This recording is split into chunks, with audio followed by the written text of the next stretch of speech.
Buenas noches, bienvenidos a Teleantioquia Global, 30 minutos de análisis internacional. El Banco Mundial acaba de dar una noticia que ha generado mucho impacto en el ámbito político en todo el mundo. Si la economía continúa de la forma que ha estado hasta ahora, para final de año China va a ser la primera potencia del mundo en el ámbito económico.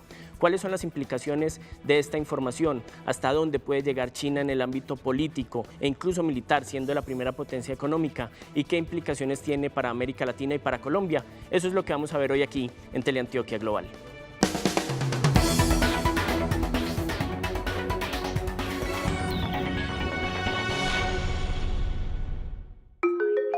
Dos siglos le tomó a China regresar al primer lugar de la economía mundial tras tener un primer momento hegemónico en 1820 y una caída en 1841 que lo mantuvo sumido en una crisis de la que solo saldría entre 1950 y 1978, cuando a pesar del costo económico de más de 40 millones de vidas perdidas bajo el régimen maoísta, el PIB chino creció cerca del 5% anual, poniendo nuevamente al país en la esfera de las grandes economías mundiales, pero su ascenso al primer lugar solo llegará, según el Banco Mundial, a finales de 2014. Tras el primer paso para recuperar la economía china en la era maoísta, el país se preparó para la verdadera reforma económica implementada por Deng Xiaoping en 1978 y cuyos principios se alejaron del modelo comunista del país al pasar de una economía totalmente controlada por el Estado a una semiliberal que lograría igualar a la China con las potencias occidentales. Manteniendo la discreción y secretismo característicos de la política china, el gigante de 1.351 millones de habitantes abrió el mercado a las empresas privadas, promovió la libre competencia y la migración del campo a la ciudad e inició la integración a la economía global, con la que en pocos años inundó el mundo con productos made in China. Sin embargo, los primeros años del cambio tuvieron un alto costo social, marcado por la alta inflación y por ende el alto costo de la vida, el bajo crecimiento y la inconformidad ciudadana. Pero la eficacia de esos tiempos en materia económica es indudable. Entre 1980 y 2012, la economía china mantuvo un crecimiento promedio del 10% que le permitió ser casi inmune a la crisis económica de 2008, cuando mientras la economía de Estados Unidos cayó menos 0,9 puntos, el gigante asiático creció 9,6. En los años posteriores, el coletazo de la crisis tampoco parece haber alcanzado a China, que en el 2012 se convirtió en el mayor exportador del mundo, con 3.820 mil millones de dólares vendidos. El crecimiento sostenido de China después de 2008 puede leerse a pesar o a raíz de la crisis, a pesar de porque con la aprobación de un plan fiscal de 4 billones de dólares para 2009 y 2010 y apuntando a socios diferentes, el país logró evadir el que Europa y Estados Unidos tengan menos dinero para comprarle y a raíz de ella, porque al tener a sus competidores más cercanos enfocados en superar la crisis, China consiguió sacar una ventaja significativa para ubicarse a la cabeza de la economía mundial. Pero el revuelo por el anuncio del Banco Mundial de que China superará a Estados Unidos como primera potencia económica según un índice que combina el Producto Interno Bruto con la capacidad de adquisición, no ha sido bien recibido por China, quien no está dispuesta a asumir los costos políticos de su relación con Estados Unidos ni las responsabilidades que pueda traer el ser la economía más importante del mundo. La información económica del Banco Mundial tiene profundas implicaciones políticas. Justamente para analizar el alcance de esta noticia nos acompaña hoy un invitado de lujo, el doctor Pablo Echavarría Toro. Doctor Pablo Echavarría, ¿cómo está? Bueno, muchas gracias por venir. Muchas gracias por la invitación. Bueno, el doctor Echavarría es director del Instituto Confucio y además fue embajador de Colombia en China. Bueno, doctor, entremos inmediatamente en materia. ¿Cómo ve usted el anuncio del Banco Mundial sobre que a final de año China puede pasar a ser la primera potencia económica del mundo? Sí, hace 2 años el Banco Mundial publicó un estudio que tituló China 2030 y en él afirmaba que para ese año China alcanzaría a los Estados Unidos y su economía superaría a los Estados Unidos medida sobre la base de la paridad del poder adquisitivo, algo que los economistas abrevian como PPP. Sí. Recientes informes que se han publicado en los medios anticipan esa fecha, claro, lo cual es perfectamente posible. Increíble, porque serían casi que 16 años. 16 años. Lo que es importante anotar es que medida en valores corrientes, Sí. a la economía china todavía le faltarán varias décadas Sí. antes de alcanzar a los Estados Unidos. Ujú. Aquí hay una cosa muy interesante para ponerle la lupa, doctor Echavarría, y es el tema de cómo China empieza una apertura que empieza a dar sus frutos a finales del siglo XX, pero que ya se venía preparando desde finales de la década de los 70 con Deng Xiaoping. ¿Cómo se da este movimiento y qué significa esa apertura? Sí, es importante anotarlo. En 1978, Deng Xiaoping inició el proceso de reforma y apertura de China al exterior. Sí. Quizás el proceso de transformación económica más formidable en la historia universal. Ese proceso significó que durante 30 años la economía china creció en promedio a una tasa del 10% anual. Increíble. Y de paso, sacó de la pobreza absoluta, según afirma el Banco Mundial, a 500 millones de personas. Lógicamente, ese desarrollo de China estuvo basado en las exportaciones. Sí. Hoy en día, China está cambiando de modelo para depender más en el consumo interno y menos en las exportaciones. Bueno, doctor Echavarría, usted que fue embajador en China puede entender un poco mejor cómo es ese proceso que mezcla lo político con lo económico, que muchas veces para nosotros no es tan claro, ¿cierto? Al ser una política que algunos consideran muy cerrada, en donde todavía existe una fuerte presencia del comunismo y del Partido Comunista, frente a una política más abierta, ¿cierto? De mayor apertura. ¿Cómo se combinan esos dos elementos? Ellos han desarrollado un modelo que algunos se atreven a llamarlo el consenso de Beijing, Sí. que tiene varios aspectos, que son un capitalismo de Estado, un autoritarismo político, un pragmatismo, un gradualismo, flexibilidad y apertura al exterior. Sí. Realmente es un modelo que no es exportable, precisamente por las características chinas, pero del cual algunos países pueden derivar algunas lecciones. Bueno, es importante porque estas noticias suelen quedarse en el titular y ser muy escandalosas y decir, bueno, China va a pasar a ser la primera potencia económica, pero hay una diferencia importante para aclarar. Eso no significa que va a ser la primera potencia del mundo, ¿cierto? Es correcto. Mire, y eso es bueno aclararlo. Expertos como el profesor David Chambaud de la Universidad de George Washington University, que ha escrito mucho sobre China, define que China va a ser una potencia parcial, pese a que su economía seguramente superará la de los Estados Unidos. Su diplomacia es activa, pero no lo suficientemente influyente. Su diplomacia cultural, o la llamada soft power, es todavía débil. Sí. Y su capacidad militar no tiene alcance global. Además, China se preocupa más por sus intereses particulares y se ocupa menos de la gobernanza mundial. De todas formas, China y Estados Unidos van a ser los grandes protagonistas del siglo XXI. Y la forma como ellos manejen su relación tendrá mucha influencia sobre la paz mundial. Perfecto. Algunos funcionarios y expertos dicen que la relación más importante que existe hoy en el día, en el mundo, es la relación entre China y los Estados Unidos. Perfecto.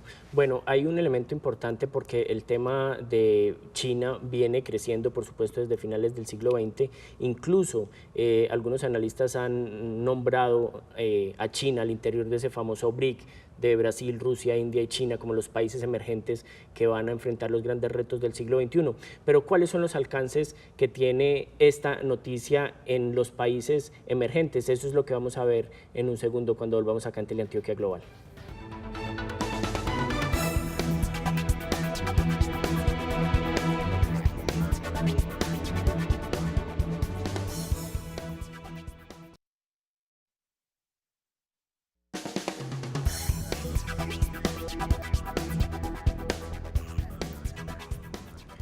Estamos tratando hoy en Teleantioquia Global la información del Banco Mundial que asegura que de continuar la economía como va, es muy posible que China se convierta en la primera economía del mundo antes de terminar el 2014. Sin embargo, hay críticas fuertes a lo que significa ser una potencia económica cuando aún existen problemas al interior de una nación como el gigante asiático. Eso es lo que vamos a ver en el siguiente informe. Dos aspectos de la vida social en China muestran las dificultades del país para hacer congeniar su crecimiento económico con la calidad de vida. En primer lugar, los problemas ambientales representados en los altos índices de polución y en segundo, la situación de derechos humanos cuyos avances son lentos e insuficientes para organizaciones como Amnistía Internacional. Paisajes cubiertos de niebla y personas que no se atreven a salir de sus casas sin usar tapabocas son algunas de las imágenes recurrentes en las principales ciudades chinas. Según reportes del propio gobierno, para el 2012 el 76% de las ciudades registraron niveles de polución por encima de lo que se considera seguro, mientras que en 4 de las principales urbes la contaminación causó 8.500 muertes en el mismo año.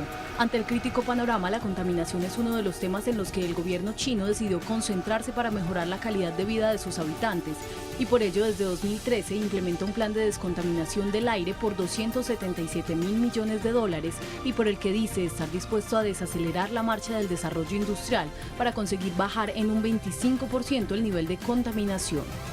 Aunque en ese aspecto el compromiso del gobierno es claro, a los ojos de la comunidad internacional frente a la situación de derechos humanos pareciera no ser tan fuerte, pues el país sigue siendo calificado de manera negativa en informes como el de Human Rights Watch, que asegura que la censura a la libertad de expresión en China es cada vez más visible con la extensión del Internet en el mundo, pues con la gran muralla digital el país censura sitios como Facebook, Twitter y YouTube y bloquea a más de 538 millones de usuarios, a la vez que 100 blogueros destacados habían sido detenidos en 2011, 27 periodistas en 2012 y decenas de integrantes del movimiento de los nuevos ciudadanos fueron puestas tras las rejas en 2013, a lo que se suma la fuerte represión política frente a las minorías étnicas de Tíbet y Xinjiang.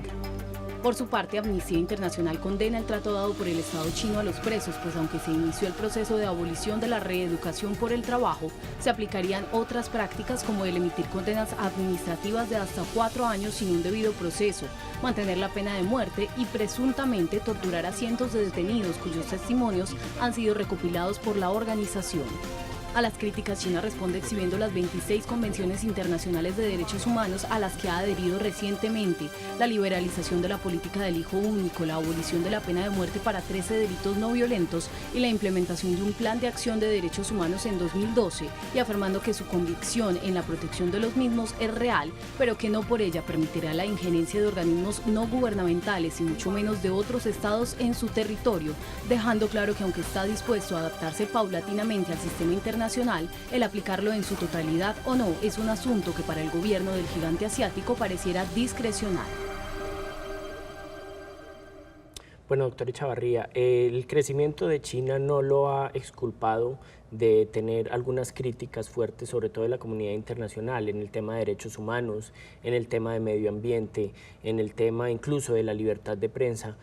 ¿Cómo se ve al interior de China este tipo de críticas? Porque pareciera ser, por lo mismo que usted me decía ahora, que la comunidad china es una comunidad muy cerrada frente a cierto tipo de injerencias de los países externos. A ver, mire, hay que entender que China inició este proceso de reforma de apertura hace 30 años. Sí. Entonces los cambios han sido muy rápidos. Precisamente para impulsar el desarrollo, ellos han pasado por alto o pasaron por alto ciertos cuidados del medio ambiente. Ellos son conscientes de que tienen que solucionar ese problema, porque hoy en día, según informes del Banco Mundial, de las 10 ciudades más contaminadas del mundo, 5 o 6 pueden estar en China. Claro. En segundo lugar, el crecimiento de China ha sido muy desigual, porque inicialmente todo este proceso de reforma de apertura se inició en el litoral, en las costas. Hoy en día están tratando de llevarlo hacia el interior y hacia el occidente, que son las regiones menos desarrolladas. Y lógicamente ellos están pasando de un sistema que fue totalitario en la época de Mao a un sistema hoy en día autoritario, más no totalitario. Si se compara lo que es China hoy en día con lo que fue China hace 50 años, hay un cambio notable. pero es indudable, todavía existen ciertas restricciones, aun cuando cada vez se están haciendo más y más reformas en el campo político. Tal vez no con la velocidad como lo hicieron en el campo económico, pero sí se notan esas reformas. Ellos practican allá lo que ellos dicen, una democracia al interior del partido y una consulta hacia el exterior. Sí. Es decir, escuchar a la gente, oír a la gente para tomar las decisiones. Y es todo ese desarrollo tecnológico moderno, como las redes sociales propias chinas, que están muy difundidas en China, le ayuda a los dirigentes chinos o al gobierno y al partido para tomar sus decisiones. Perfecto. Ese impacto de todo lo que estamos viendo, sin duda alguna, genera una ola que llega a América Latina y que por supuesto llega a Colombia. Eso es lo que vamos a ver en un momento aquí en Teleantioquia Global.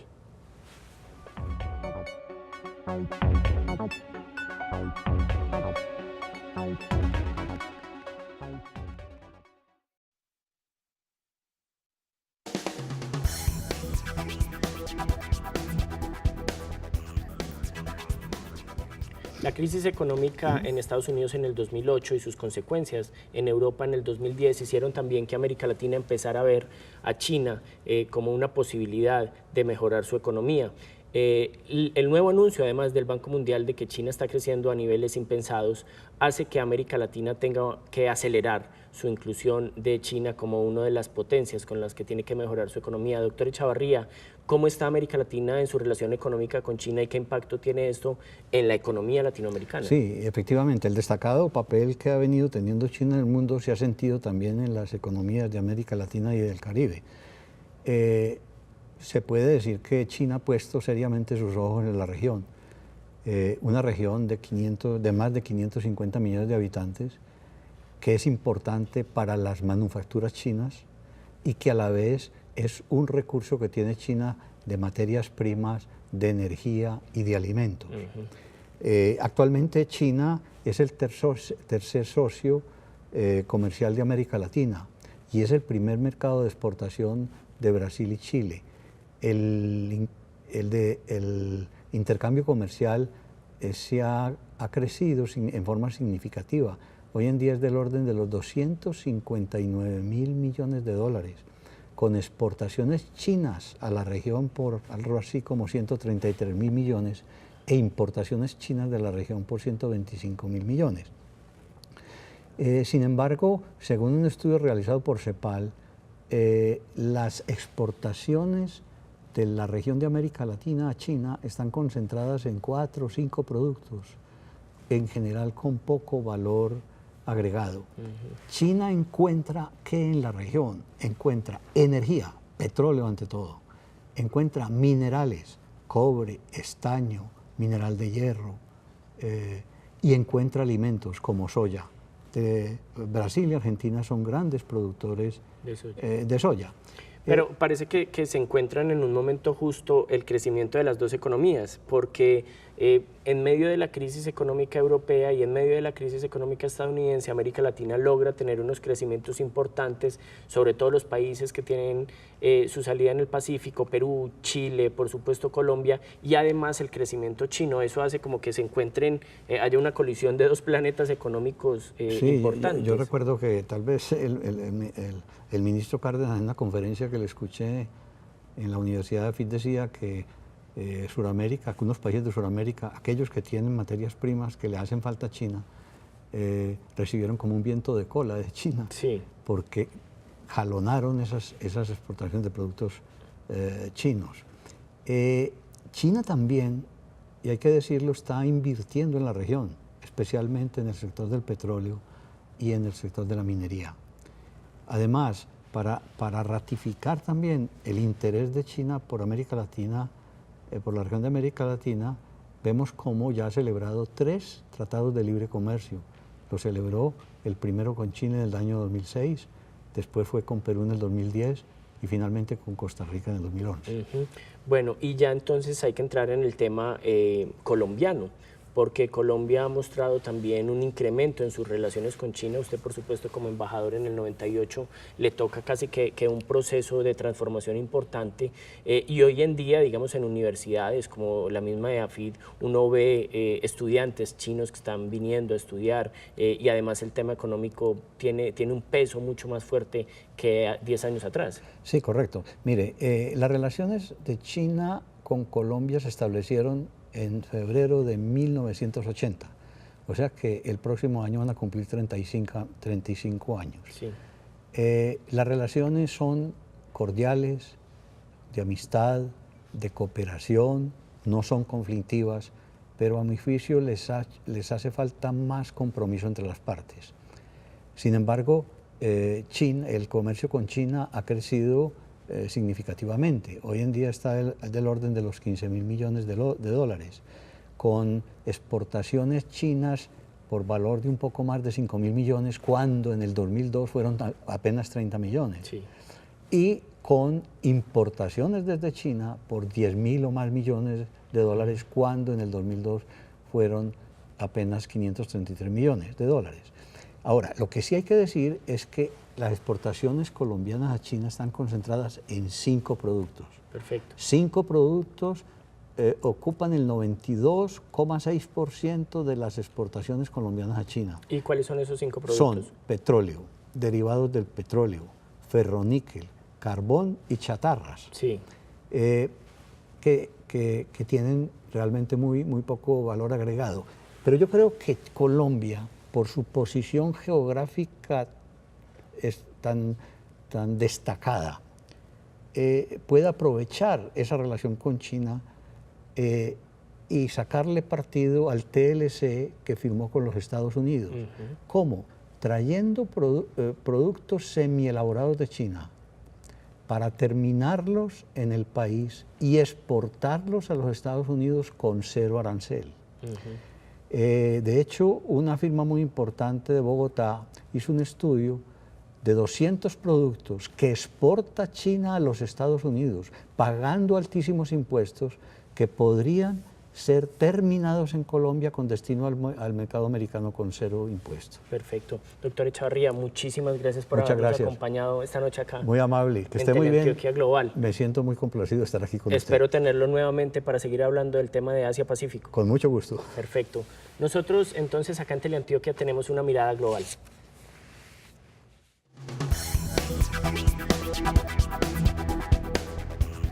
Antes de terminar nuestro programa, ponemos aquí en Teleantioquia una mirada global.